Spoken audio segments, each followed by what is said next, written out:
Salutare, dragii mei! Astăzi e o zi minunată, profităm de ocazie și am încălzit tandirul.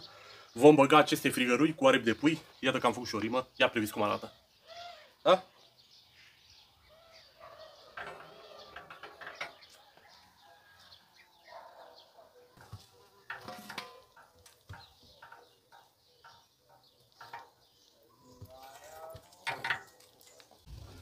Nu rămâne decât să așteptăm acum. Cu această ocazie, oameni buni, vreau să vă arăt acest tricou de o calitate superioară de la sacral.ro.